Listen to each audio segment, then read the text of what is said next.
ପୂର୍ବ ଭିଡ଼ିଓରେ କିଛିଟା ଟୁଲ୍ସ ବିଷୟରେ କହିଥିଲି। ଆଜି ଆଉ କେତେଟା ଟୁଲ୍ସ ବିଷୟରେ ଜାଣିବା। ତ ଫାଷ୍ଟ ଆସିଲା କ'ଣ ଆମର ପ୍ଲାୟର୍ସ। ପ୍ଲାୟର୍ସ ତମେ ଦେଖିଥିବ ଜାଣିଥିବ। ପ୍ଲାସ୍ଟାକୁ ପ୍ଲାୟର୍ସ ବୋଲି କୁହନ୍ତି। ଆମର ଯେମିତି ଓଡ଼ିଆରେ ପ୍ଲାସ୍ କହୁଛେ ସେଟାକୁ ପ୍ଲାୟର୍ସ କୁହନ୍ତି। ଏଇଟା ଡିଫରେଣ୍ଟ ସେପ୍ର ସବୁ ଆସିଥାଏ। କେଉଁଟା ଗୋଟେ ମୁନିଆ ହେଇଥାଏ, କେଉଁଟା ଟିକେ ଚଉଡ଼ା ହେଇଥାଏ। ଆଉ କାମ କ'ଣ, କେଉଁଟା ଗୋଟେ ତାରକୁ କାଟିବାରେ ବ୍ୟବହାର କରାଯାଇଥାଏ, ଗୋଟେ ଜିନିଷ ଭିତରୁ କାଢ଼ିବାରେ ବ୍ୟବହାର କରାଯାଇଥାଏ ମୁନିଆଟା। ଆଉ କୌଣସି ଜିନିଷକୁ ହୋଲ୍ଡ କରିକି ଟାଇଟ୍ କରିକି ଧରିବାରେ ମଧ୍ୟ ବ୍ୟବହାର କରାଯାଇଥାଏ। ଏସବୁ ହେଲା ପ୍ଲାୟର୍ସର କାମ। ପ୍ଲାୟର୍ସ ପରେ ଆସିବା ବେଞ୍ଚ ଭାଇସ୍। ବେଞ୍ଚ ଭାଇସ୍ ହେଲା ଗୋଟେ ଜିନିଷ ଯିଏକି ବେଞ୍ଚ ଉପରେ ଅଲରେଡ଼ି ଫିକ୍ସ ହେଇକି ଥିବ, ପୁରା ଇଏ ହେଇକି ଥିବ। ତାର ଦୁଇଟା ଦାନ୍ତ ଥିବ, ତାର ଦୁଇଟା ଜ ଥିବ। ଗୋଟେ ଦାନ୍ତ ସେଥିରେ ମୁଭେବୁଲ୍ ବା ମୁଭ୍ କରିପାରିବ। ଯଦି ଗୋଟେ ଏମିତି ଗାଡ଼ିର ଜଗ୍ ଲାଗିଲେ ଯେମିତି ଟାୟାରକୁ ଉପରକୁ ଉଠାଏ, ସେଇଭଳିଆ ଭାବରେ ଗୋଟେ ଜଗ୍ ଟାଇପ୍ର ତାକୁ ଲିଫ୍ଟ କରିବା ପାଇଁ ଗୋଟେ ଲାଗିଥିବ ରଡ଼୍ଟେ ଷ୍ଟେନଲେସ୍ ଷ୍ଟିଲ୍ର। ତାକୁ ମୁଭ୍ କଲେ ବା ବୁଲେଇଲେ ସେ କ'ଣ କରିବ ନା ମୁଭେବୁଲ୍ ଜଟା ଆଗ ପଛ ହେବ। ଯେଉଁଟା ମୁଭ୍ କରିବ ସେଇଟା ଆଗକୁ ପଛକୁ ହେବ। ସେଥିରେ ତୁମେ କୌଣସି ଜିନିଷକୁ ହୋଲ୍ଡ କରିକି ତା ଉପରେ କିଛି ପ୍ରକାର କାମ କରିପାରିବ। କ'ଣ କାମ ନା, ମନେକର ତୁମେ ଫାଇଲିଂ କରିବ। ଫାଇଲିଂ କ'ଣ, କାଲି ପୂର୍ବ କ୍ଲାସ୍ରେ କହିଥିଲି ଫାଇଲ୍ର କାମ କ'ଣ, ଯଦି ଏକ୍ସଟ୍ରା ରଫନେସ୍ ଯେଉଁଟା ଯଦି ଖଦଡ଼ ଅଂଶଟା ତାକୁ ମାରିକିରି କ'ଣ କରାଯିବ, ସମାନ କରିବା ପାଇଁ ବ୍ୟବହାର କରାଯାଏ। ସେ ଫାଇଲିଂ କରିପାରିବ। ତାପରେ ଚିପିଂ ହେଲା କ'ଣ, ମନେକର ଗୋଟେ ଜିନିଷକୁ ତୁମକୁ ବଡ଼ ସେପ୍ର ଦରକାର ନାହିଁ, ତାକୁ ଭାଙ୍ଗିବାର ଛୋଟ କରିକି, ତ ତାକୁ ଯଦି ସେଥିରେ ଚାପିଦେବ ସେ ହୋଲ୍ଡ ହେଇକି ରହିଲା। ତା ଭିତରେ ହ୍ୟାମରରେ କ'ଣ କରିବ, ପିଟିକି ତାକୁ ଛୋଟ ବି କରିପାରିବ।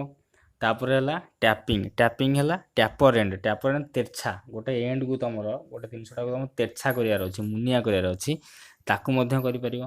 ଥ୍ରେଡ଼ିଂ କରିବ ମନେକର କ'ଣ, ନଟ୍ ଆଣ୍ଡ ବୋଲ୍ଟର ଯେଉଁ ଭଳିଆ ଗାର ସବୁ ପଡ଼ିଥାଏ ତାକୁ କ'ଣ କୁହାଯାଏ, ଥ୍ରେଡ଼୍ ସବୁ କୁହାଯାଏ। ମନେକର ଗୋଟେ ନଟ୍ଟାକୁ ତୁମେ ଥ୍ରେଡ଼୍ କରିକି ଗୋଟେ ହୋଲ୍ରେ ଭର୍ତ୍ତି କରିବାର ଅଛି, ତୁମକୁ କେତିକି ଥ୍ରେଡ଼୍ କରିବାର ହେବ, ସେ ବେଞ୍ଚ ଭାଇସ୍ରେ କ'ଣ କରିବ, ତାକୁ ପ୍ରେସ୍ କରିଦେଲେ ସେ ସବୁ କାମ ହେଇଯିବ।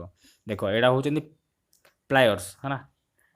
ସବୁ ଗୋଟେ ଆମର ସବୁ ହୋଲ୍ଡ କରିବାରେ ବ୍ୟବହାର କରାଯାଇଥାଏ ଜିନିଷଟାକୁ। ଏଇଟା କ'ଣ, ପ୍ରଥମ ପୁରା ରାଇଟ୍ ସାଇଡ଼୍ଟା ଦେଖ, ଏଇଟା ଆଡ଼ଜଷ୍ଟେବୁଲ୍ ହେଲା। ଆଡ଼ଜଷ୍ଟେବୁଲ୍, ଆକୁ କ'ଣ କରାଯିବ, ଆଡ଼ଜଷ୍ଟ କରିକିରି ହିଁ ତୁମେ ଯେଉଁ ଅନୁସାରେ ଦରକାର ସେଇ ଅନୁସାରେ ତୁମେ ଆଡ଼ଜଷ୍ଟ କରିକି ନଟ୍କୁ ହୋଲ୍ଡ କରିବ ହେଲା। ତାପରେ ଏକରଟା ମୁନିଆଟା, ଜିନିଷଟାକୁ ଗୋଟେ ମନେକର ଫସି ଯାଇଛି, ତାକୁ ଟାଣିକି ବାହାର କରିବା ଅଛି, ସେଟାକୁ କରିପାରିବ ତୁମେ। ତାପରେ ଦେଖ, ଏଇଟା ହେଲା ବେଞ୍ଚ ଭାଇସ୍। ଦେଖ, ଏ ତଳଟା ଫିକ୍ସ ଥାଏ। ଏଠୁ ଗୋଟେ ଏଣ୍ଡ କ'ଣ ଅଛି ନା, ଯେଉଁ ବାଁ ପଟ ଯେଉଁଠି ରଡ଼୍ଟା ଲାଗିଛି ସେଇଟା ହେଲା ମୁଭେବୁଲ୍। ଏଇଟା ମୁଭ୍ କରିପାରିବ ହେଲା, ଆଗ ପଛ ହେଇପାରିବ। ଏଇ ଯେଉଁ ରଡ଼୍ ଲାଗିଛି ତାକୁ ହିଁ ବୁଲେଇଲେ ସେଇଟା ମୁଭ୍ କରିପାରିବ।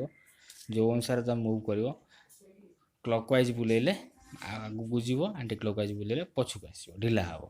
ତା ଭିତରେ ଯେଉଁ ମଝିରେ ଗ୍ୟାପ୍ ଅଛି, ଦୁଇଟା ଜଗ୍ କୁହନ୍ତି ଆକୁ, ତା ଭିତରେ ହିଁ ତୁମେ ଜିନିଷ ରଖିବ। ଯେଉଁ ଜିନିଷକୁ ତୁମର ଯେକୌଣସି ଅପରେସନ୍ କରିବାର ଅଛି, ଆମର ହେଲା ଫାଇଲିଂ ହେଲା, ଟ୍ୟାପିଂ ହେଲା, ଚିପିଂ ହେଲା, ଯାହା ଅପରେସନ୍ ସବୁ କରିବାର ଅଛି, ଯେକୌଣସି କାମ କରିବାର ଅଛି, ତା ଭିତରେ ତୁମେ କ'ଣ କରିବ, ଫିକ୍ସ କରିକିରି ତା ଉପରେ ଯାହା କରିବାର ଅଛି କରିପାରିବ ହେଲା କି। ସେ ମୁଭ୍ କରିବନି, ଫଳରେ ତୁମକୁ ବି ପ୍ରେସର୍ ନାହିଁ, ହାତ ଖସିଯିବାର ଚାନ୍ସ ନାହିଁ, କି କିଛି କୌଣସି ଅସୁବିଧା ନାହିଁ।